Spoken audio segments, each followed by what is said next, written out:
c'est une très bonne question. Et aujourd'hui, c'est l'actualité.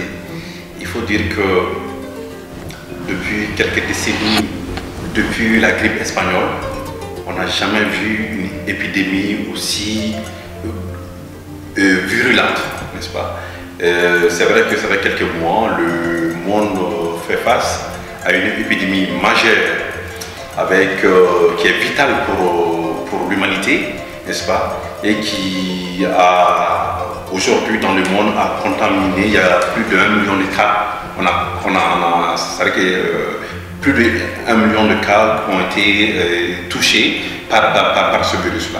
Donc c'est un problème de santé publique majeur que les États sont en train de trouver des solutions, n'est-ce pas? Mettre en place des réponses pour faire face à cette épidémie. Chacun essaye de trouver des réponses pour lui-même.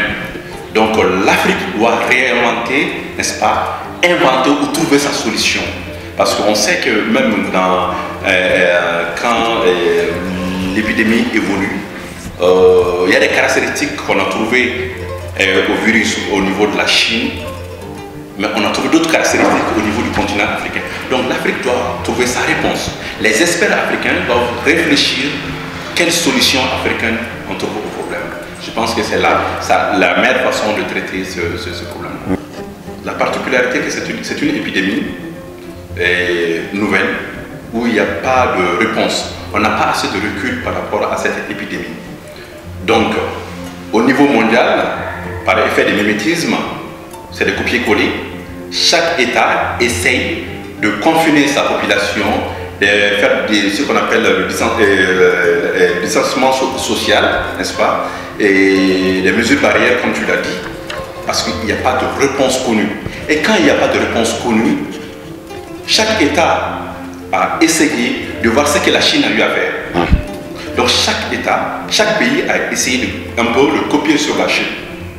Mais on doit se poser la question suivante. Est-ce que c'est le cycle même de l'épidémie qui est tombé en Chine, c'est-à-dire une épidémie à un cycle?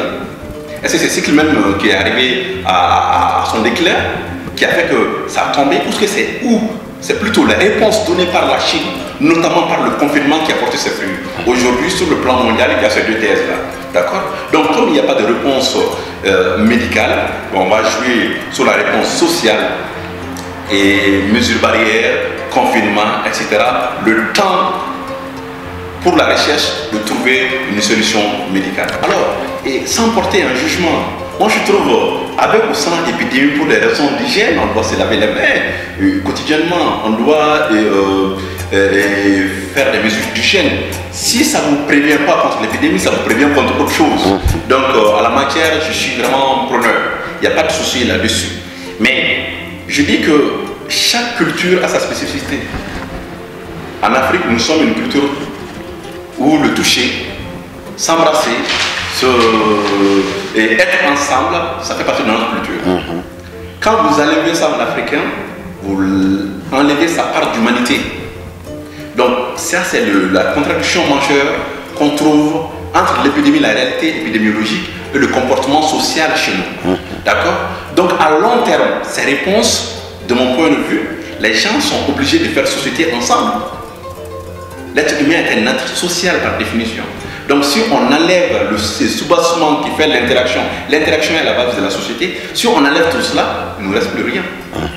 Donc il va falloir au monde de la recherche, aux spécialistes de la santé publique, aux spécialistes de la communication, de trouver d'autres alternatives plus réalistes.